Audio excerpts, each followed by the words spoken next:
Hello and welcome to the Flip Flop Family podcast. My name is Benjamin. I hope you've had a great week in this kind of scorching sunshine. My lovely wife is Xylene, and I am here with you today as well. It's the parents' session, Xylene and Benjamin today. And off air a minute ago, Ben was cracking me up because we were actually talking about trimming bodily hair, and I feel like perhaps that may be another episode. Yeah, that was more of a personal type of thing. I didn't think you'd bring it up, but yeah, I did offer you to be present whilst I trim my nose hairs, and you very politely declined, but I will take that on board, and I can send videos if you like. But you have to realize that since we started the Flip Flop Family podcast, no conversation is sacred. Honestly, you give me probably my most amount of content with the stuff that comes out of your mouth. I mean, a lot of it is like 90% is not usable. It's not going to benefit anyone in life ever. But I feel like we get a bit of a giggle out of it. So I guess that helps us along the way. I think you're right. I think the 10% that I do get from you is absolute gold, but the rest of it is utter nonsense. I will agree. So yesterday we had one of the kids' friends in the back of the car, and honestly, it was like a Central C rave in the car. Central C is an artist, if you don't know, and our kids and their friends love him. And they were just singing, literally rapping. Or no, we said it's not rap, right? What is it? What kind of genre like is it? Drill and trap. Yeah, which is a kind of spin-off of like rap, I think. Yeah, so to me, they were rapping. They were just rapping, and they knew every single lyric in the car. And it really got me reminiscing to those days when I used to, because I was always the designated driver when we used to go raving before I met you, and also when I met you, and I drove you around a lot as well, which was great. Yeah. And I loved driving, and it just really got me thinking about picking you up, picking the friends up, having the tunes on, like just being kind of on top of the world. You know that feeling when you're about to go clubbing, and you've got a great night ahead of you, and it just made me think about cars. And that particular phase of my life, I was really lucky because my brother had an amazing, like what I thought was an amazing like black BMW, and it was like tinted windows, and he had like the boot was just filled with like audio gear, like a massive bass box and a subwoofer, I think, and there was like a 6 CD changer, which was like amazing at that time. And he decided to live abroad, so the car was kind of redundant, and I had just started university and needed a car, so I was super lucky and basically inherited this car. There's no way in the world I would have been allowed to have had that car at the age of 19, 20, but it was amazing. Like, what would you say is your most memorable car or automobile that you've owned? So I had a few cars when I was a kid growing up, and sometimes before I even had a license, I had a car. Again, let's talk about the legal stuff then. Yeah, well, you asked me about my favourite cars. I didn't ask you if you were allowed to drive. Times came when I didn't have a license, but anyway. Are we talking about a legal car? Fine, okay. So no, it doesn't matter. What's your favourite car? Yeah, my favourite car I had this BMW. It was a convertible, an E30. Anyone who knows about BMWs, the E30 is the best shape. And I bought this beautiful car, and I named her Marcia. And it was a beautiful convertible car, and used to ride around Ilford with it, the roof down, playing on my tunes, and used to just love this car. And then the engine started to go on it a little bit, and it used to be a bit crazy because it kind of used to overheat. Yeah. So to stop the car from overheating, you'd had to put the heaters on. So even on like a rainy day, I'd have to put the heaters on, which means that the car's getting really hot inside. Steamed up. So I had to open the windows. Oh, so God. People would go past me with my windows completely all open in the pouring rain, and there's all smoke, like kind of heat just leaving Ben, my car. Only you. It was mad. But I love that car so much. And then I sold it, and that was really actually sad. the car you owned when I met you. And when I met you, I remember like I was doing all the driving, and I was like, you were like, yeah, you used to go on about this car. And I'm thinking, you have this car, but you never drive it. Like, why am I always driving everywhere? But the problem with that car was I think it was broken down more than it was running.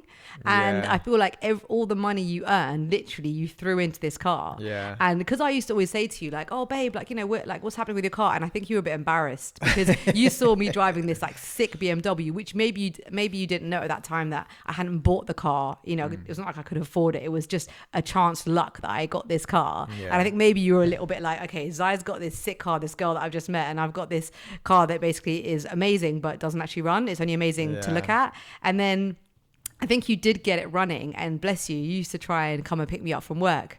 And I used to work at Phones for You in Brent Cross. And I remember this one time you came to pick me up, bless you, and the car was just full of like duvets. And Yeah, so the heating broke down at some stage, and so you couldn't actually put the heating on. So over the winter, it would get a little bit cold.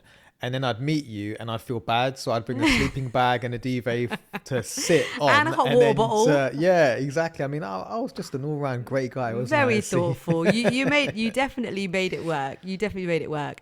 So recently, which we've mentioned on previous podcasts, we were having a bit of car trouble and it was time for an upgrade.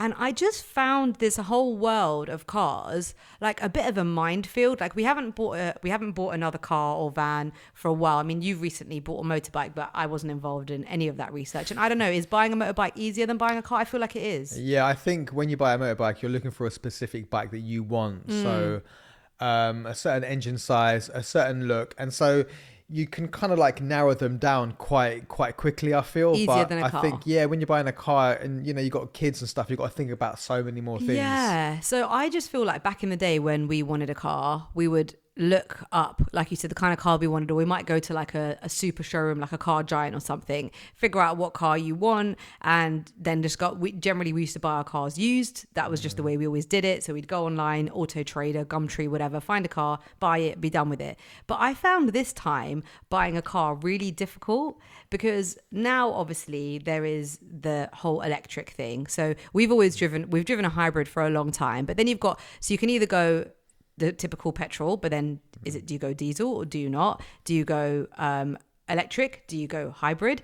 And then once you've narrowed down which actual kind of type of transmission you want to go for, it's then, do you buy brand new? Do you buy used? Do you lease? I've just found it like really difficult to figure out what the best option was. Yeah, and I think it's difficult, but when you look at the market leaders, you look at Tesla and other companies. So it's not, you know, I think you can find the car that suits you quite quickly, but I think it's about being able to then find that car where you live and how, you know, if you can try and get it as soon as possible, basically. Yeah. I think we done quite well in the end because we did, you know, we kind of like narrowed it down to a Tesla, and then yeah, but then we were like, obviously, who wants to buy a Tesla with Elon and his political views? So then we were kind of put off, weren't we, by that? But then I think, you know, we were thinking, okay, because we liked the Tesla, we decided that maybe electric was the way to go. And obviously long term, there's massive savings in terms of obviously petrol. Like I was actually looking at I don't know if you know, but I have like a little spreadsheet of our like family finances. And I actually looked at it yesterday and I saw petrol as like one of the things that we pay for on a regular basis. And I was like, I can actually delete that line from our spreadsheet because we don't have to pay for petrol. We may be paying a tad bit more on our electricity bill now, but I don't think it's comparative to how much we paid on fuel. So we knew we wanted to go down the electric route, and then there was the option. So because we've done a lot of research into the pros and cons of different ways of buying a car, we just thought it'd be a great idea to kind of share that on this podcast, because there must be so many people out there who either need a new car, are looking for one, are considering maybe leasing or buying, and it is a lot of research, and people don't have time for research, do we? No, it's a lot of work. But I think that you need to do what suits you. And so if you are a family, I think you need to look at how many people you have in your family, first of all.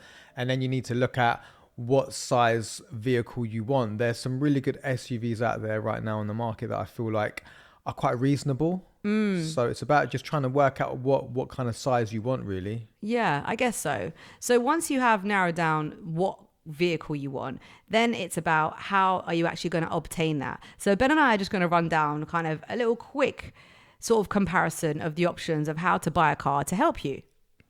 All right, so the option one could be that you're going to buy a car brand new. Now, there's pros and cons, obviously. So the pros could be that when you buy a car brand new, obviously you're going to buy it out of the dealership. You're going to get a full warranty. You're going to get all the latest safety and tech features and no previous wear or tear issues within the car. However, obviously you're going to lose a lot of money straight away. As a con, you're going to pay higher taxes and insurance premiums.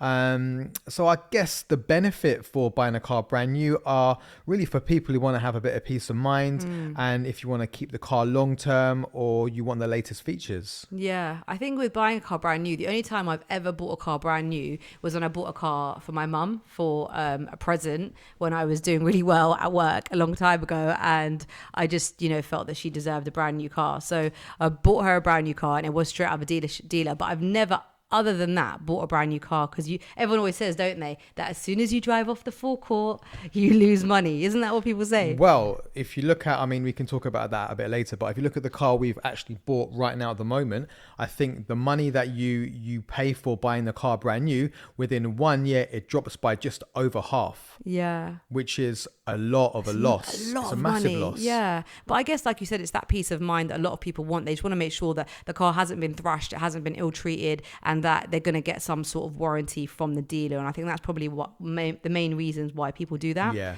Obviously, the next big option is buying used. And I think a lot of people do buy used. But there are ways that you can buy used, again, where you do get a warranty. Like if you buy approved used, pre-owned, you go to a dealer, often you still get a warranty, but you may not get it as cheap as if you go to a private seller, like going to Auto Trader, going to auctions. Obviously, there are other ways to buy used, not just Auto Trader.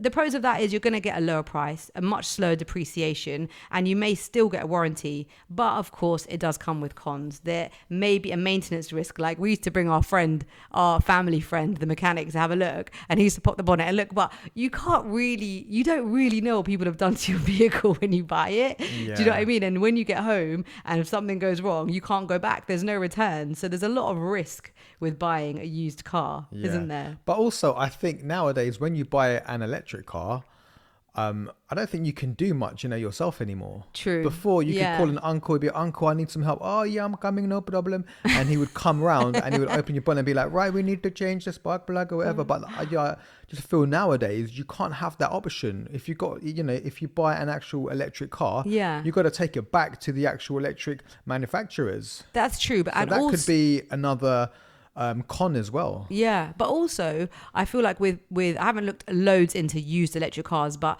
the ones that are really expensive, you're not necessarily going to go and buy them off a private person. Like if you're going to drop a lot of money on a used electric car, you're probably going to feel more comfortable buying it from a dealer anyway, where you usually get at least 6 months, if not more. Yeah, some sort of warranty. Yeah, and like you said, there is very few things to change on electric, so hopefully there is less problems.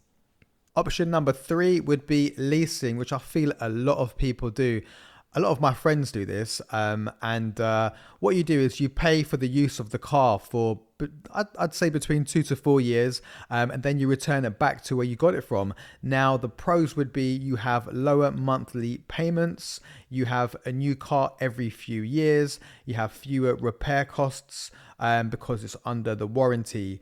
I've got a friend actually that leased a car, and back in the day, it would actually include the insurances as well, but I don't think you get that anymore. And maintenance. Now you actually have to pay, you have to decide if you want to pay for maintenance as an extra. So now it's literally just the lease. I think it does vary. Obviously, a lot of times you can get deals and what have you, but generally you're just leasing the vehicle and everything else is on you. Yeah, and some cons for leasing a vehicle would be that you do have mileage limits and wear fees.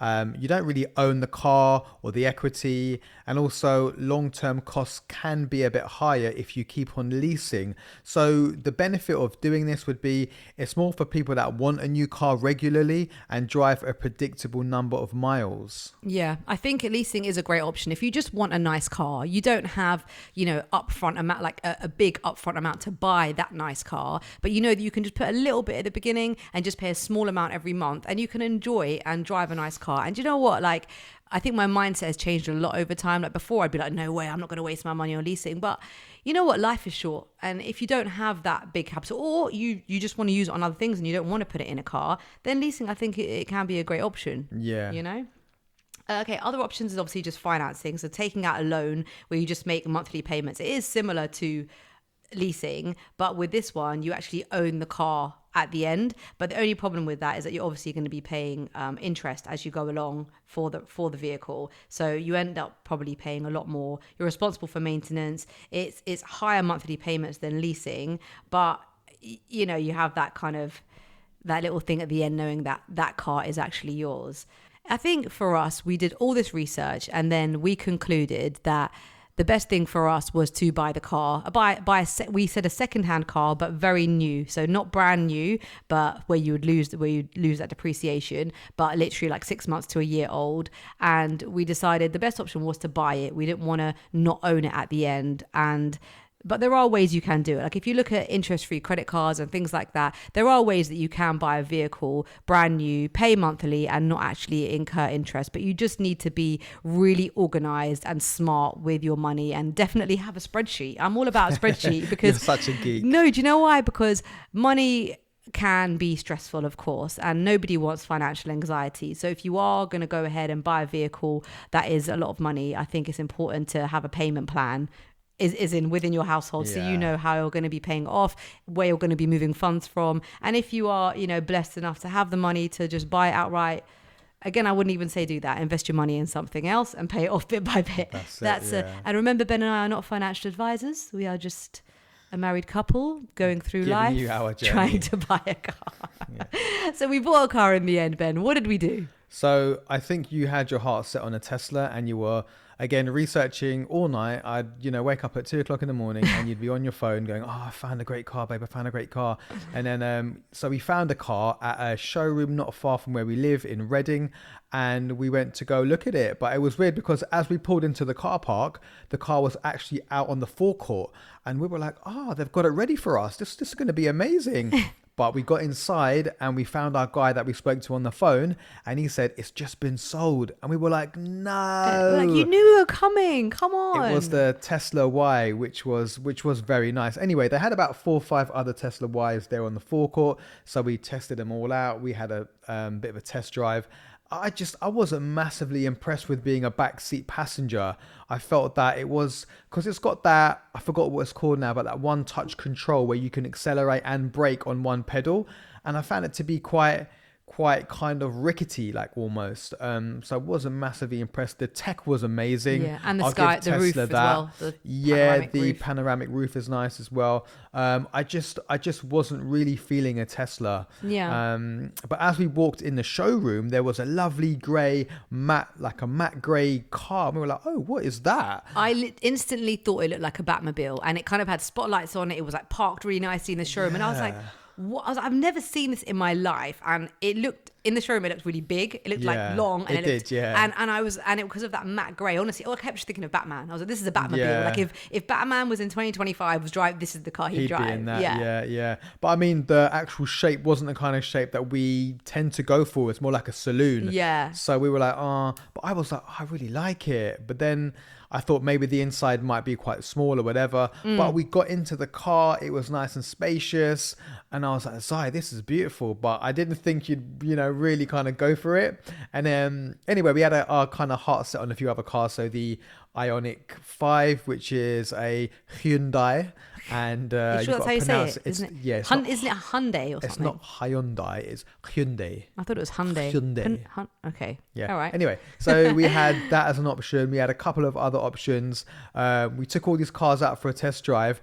And we took the matte grey car out, and it was just delightful. It was the smoothest car I've ever driven in my life. I know. And I was like, this car is amazing. And I felt like you were driving, you did the first test drive, and I felt like I was in a limo at the back because there was just so much space at the back. It just kind of ticked all the boxes. Yeah. Okay, it wasn't the typical shape that we kind of go for. We're more like SUV type people. Yeah. I think you like to be quite higher up. I do. But this car was beautiful. And I was like, is there any way we can get this one? I was like a little kid in the shop. And I was like, there's no way, Ben. Like, we've come in with the budget, and I feel like we are blowing the budget right now. Like, I was like, no, there's no way we can get this car. And I was like, why are we even test driving? This is, guys, look, a little tip for you. When you go to buy a car, if there are cars that aren't within your price range, just don't test drive them. Just do not get in the vehicle. But you know what? Life is also too short. So you need to understand that you need to enjoy life a bit. And, sometimes if you see something that might be a little bit out of your price range,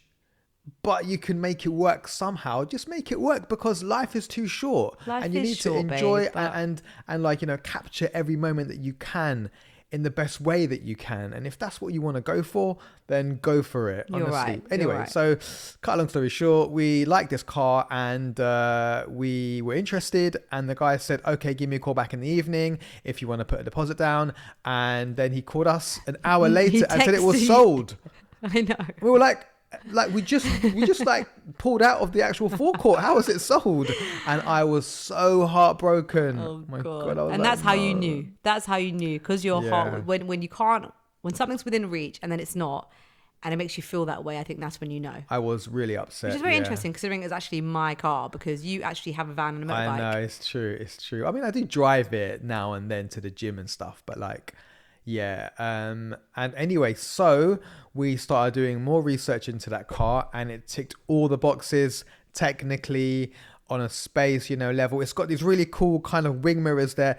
It's called, I forgot DCM, digital that's side it. mirrors. Yeah, so you have like almost like a camera as your mirror, and they're quite small, and you have a little screen inside your car which will show you the visibility from that side mirror. It's so cool. It's crazy. It's really, so cool. It's very futuristic, and I don't think we've even said it. So the car is a Hyundai Ioniq 6. So that's what we ended up going for. And yeah, don't get me wrong. Like Ben said, life is short, and it is very nice to get into after we've driven a Prius for a very, very long time. So it's a nice upgrade, and you're very thankful that we were able to buy it and very much enjoying it.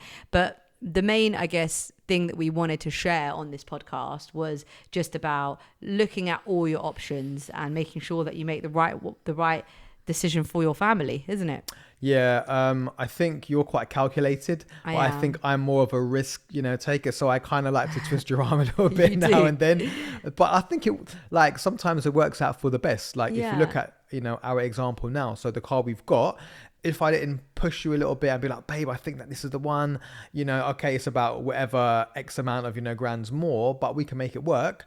We wouldn't have had that. And then would we have had that joy getting into a Tesla every single day like we get the joy out of this car now? I don't think we would have. Well, maybe we wouldn't have. And there's there's actually something I want to go on with this. But before we do, I just want to give one more tip, if you'd like to give that tip, because you always say when you're going to buy a used car, and especially if you live in London, don't buy it from London.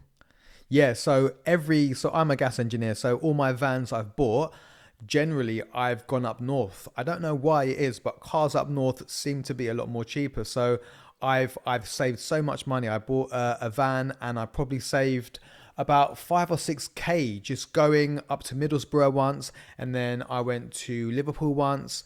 But I mean, obviously you've got to check these vans over, make sure you do a HPI check. But if you're looking for a vehicle, always kind of say to yourself, I can save money if I travel a little bit, which is cool. So the car we did get was actually from Liverpool. So I got a train ticket, which cost about 60, 70 quid. Yeah. Went up there on my own, and I drove it back it was great. And you loved the drive back because it's electric and so smooth. It. And another thing with electric vehicles, just in case you think that there's no road tax if you haven't looked into it, that unfortunately has ended. Imagine, it ended just in time for us to buy an electric vehicle. So now you have to pay road tax on an electric vehicle. It's actually £195.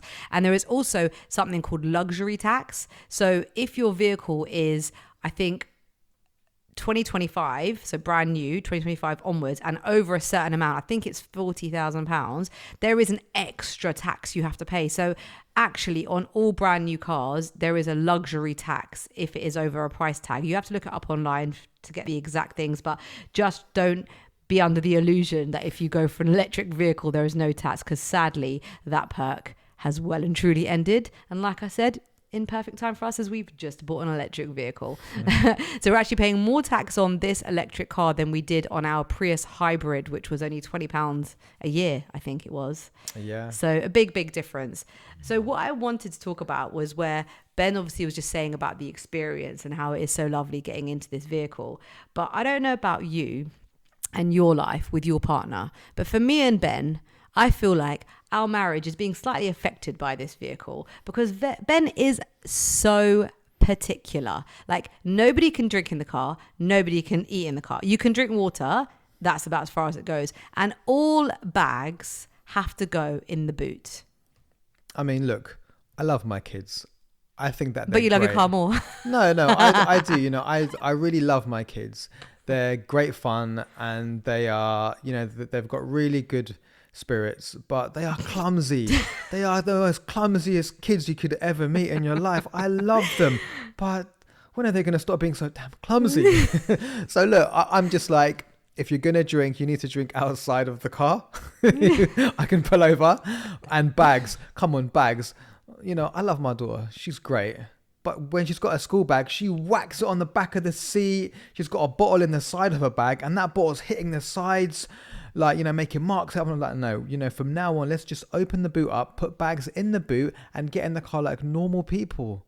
Because is that what normal people do? I don't even know, but honestly, it's been testing. We've had the car for a couple of months, and I'm not gonna lie, it's been testing. Like I normally pick up my sister for the gym, and she went to get in the car, and I was like, oh, sorry. I popped the boot. I was like, can you put your gym bag in the boot? And she's like, why? And I'm like, it's new rule. She was like, oh my God. And she goes, oh, it makes sense. She goes, your boot is so big, isn't it? And then she put it in the boot. I was like, you've got a drink on the corner and it might bang. And I'm like, oh my God, I'm literally like telling everyone, like, they're not allowed to bring anything in the car. It has to go in the boot. Yeah, but also I feel it's easier to put a bag in the boot and then park up, come out nicely, not with a bag on your arm in your hand, and then just open the boot, get your bag out, close your boot, and just go about your business. I don't know. I don't think you need to always have this massive gym bag on your lap, on the side, hitting the side panels. I don't know. Scratching it all up. And then I was met up with my friend last week when we took the kids to Topgolf, and she was, oh, she's actually getting a Polestar, but she's waiting for it. It's coming in September, and she was like, oh, Zaya, like, how's the new car? And I'm like, yeah, no, it's really, really nice, but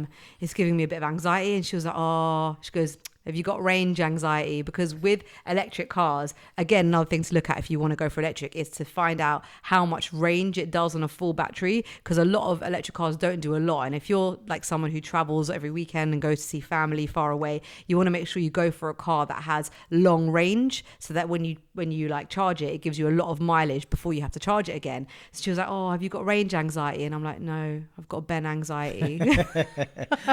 Oh, you make me sound so bad. And I had to explain to her how particular Ben is with the car. So do you know what I would love to know? Like, is Ben the only one? Are we the only one experiencing these troubles in our marriage about a new car?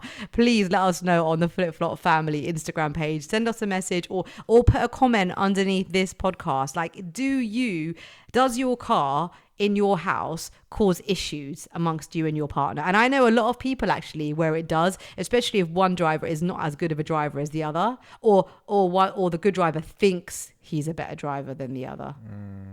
Yeah, I won't comment on what happened about 2 weeks ago. Yeah, we don't need to talk about anything else anymore. I think the most important thing is I hope that we've been really informative and explained different options about buying a car, and perhaps giving you a bit of food for thought if you are looking for a new vehicle and wondering what the best option is for you.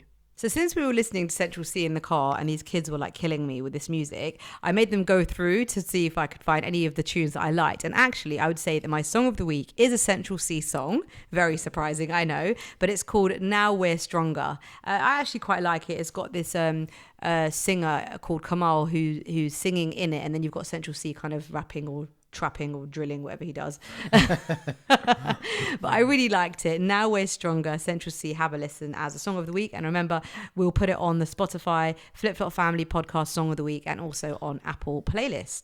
Anything you enjoyed that we ate this week, Ben? Yeah, so Friday, usually we try and have a little bit of a cheat meal, and you made these delicious strip burgers with wedges, which was fantastic. Anyone that wants a cheat meal, get a brioche bun and get these chicken strippers that we get from Costco.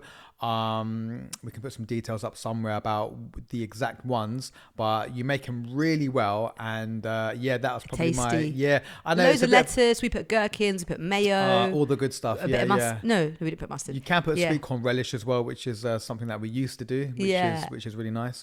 But yeah, I would say it's a bit of a quick cheat meal, but strip burgers and wedges. Yeah, and good. You're making it at home, and it's not going to affect the budget like it does when you go to other well-known chicken shops.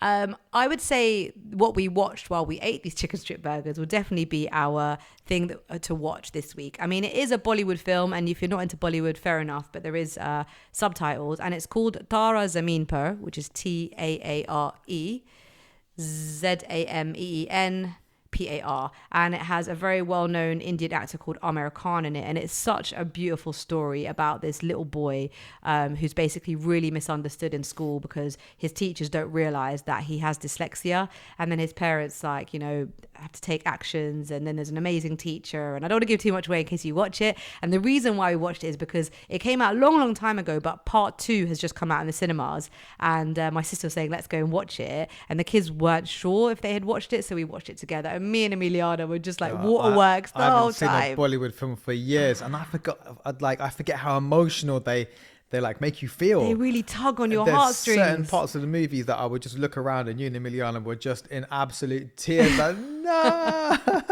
we were in bits. But you know what? It's such it's like, it takes you through the emotions, but in the end, obviously, it's super uplifting. And I just think it's a real reminder that, especially during the summer, where there will be a lot of parents out there pushing their children to, for the last bit now to get ready for their 11 plus exams in September. And I think it's just a real reminder to parents that not every kid is going to achieve in the typical academic way, but it doesn't mean that your child isn't going to have a very successful life. Like, we are all different. We're built differently. We have completely different God-given talents. And I think the most important thing as a parent is to help your child to nurture that and to find their thing that they are amazing at. It's not always going to be academics. For sure. Yeah. You need to pursue what you enjoy as well. Yeah. If you have a job that you enjoy, it doesn't really seem like a job anymore because you enjoy doing it, right? I think you're winning in life when you have a job that you absolutely love, and that does take me back to Ikigai, which you can listen to. It's another podcast episode which is all about sort of doing something that you love. But for now, it's been really lovely talking to you all. It's been great being on here with you, Ben. And I hope that you've enjoyed the content and our podcast. And as we always say, if you do, it'd be so kind if you would just share it with a friend, write a comment and let us know if you're enjoying it. And obviously, most importantly, are you having dramas in your life about a new car? Thank you so much for joining us. I'm Xylene. I'm Benjamin. And we are signing out. Bye. Bye.